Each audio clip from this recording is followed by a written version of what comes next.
Representative Joaquin Castro from Texas has been criticizing the president after the troubling shootings that took place over the weekend. He has gone too far and twit the names of donors to the president's Trump campaign. He has justified these actions because he didn't post any phone numbers, and most of the people were Hispanic. Was the deadliest attack on the Latino community in United States history. And the president today in his press conference, I think, as all Americans, after an event like this, we're glad that the president would address it and at least speak about the opportunity to work on gun control legislation with the Congress. But the president blamed the media, the internet, video games. He did not look in the mirror and blame himself.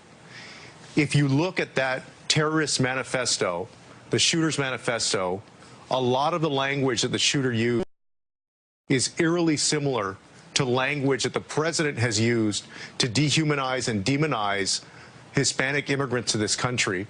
And that violence spilled over and affected not just immigrants, but Hispanic Americans. The Democratic members are famous to mislead the public. They count on the fact you will not do any research. We will be providing the first 2 paragraphs of the manifesto, and Patrick Crusius, the 21-year-old from Allen, Texas, wording.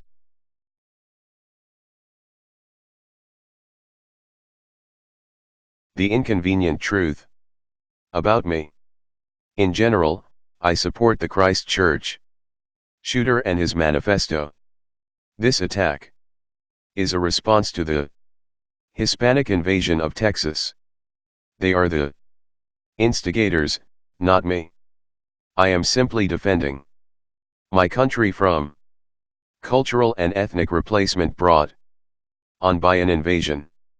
Some people will think this statement is hypocritical because of the nearly complete ethnic and cultural destruction brought to the Native Americans by our European ancestors.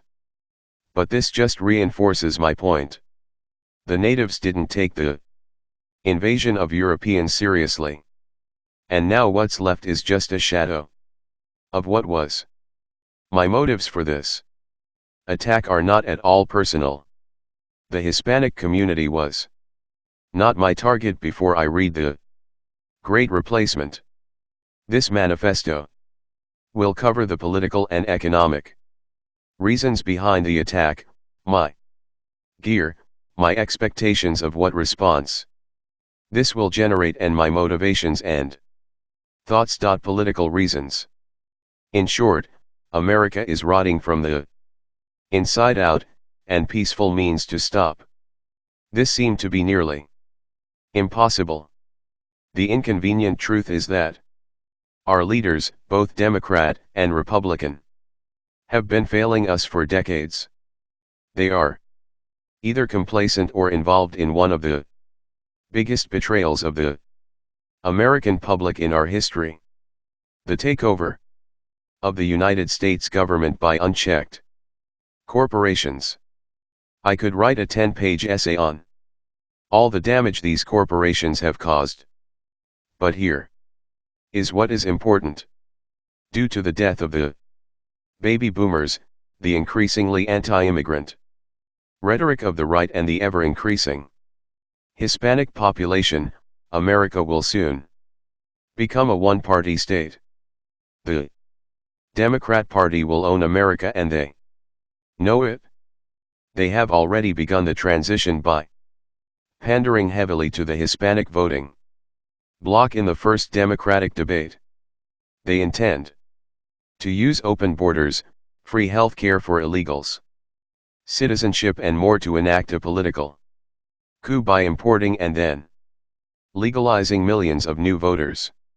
With policies like these, the Hispanic support for Democrats will likely become nearly unanimous in the future. The heavy Hispanic population in Texas will make us a Democrat stronghold. Losing Texas and a few other states with heavy Hispanic population to the Democrats is all it would take for them to win nearly every presidential election. Although the Republican Party is also terrible. Many factions within the Republican Party are pro-corporation. Pro-corporation equals pro-immigration. But some factions within the Republican Party don't prioritize corporations over our future. So the Democrats are nearly unanimous with their support of immigration while the Republicans are divided over it. At least with Republicans, the process of mass immigration and citizenship can be greatly reduced. Nowhere in the manifesto did he repeat any statements the president has made, other than the word invasion, and that is just calling it what it has been. The manifesto can be found on rightwingcourier.com titled The Infamous Manifesto. If you have problems finding it, please contact me. Thank you for watching.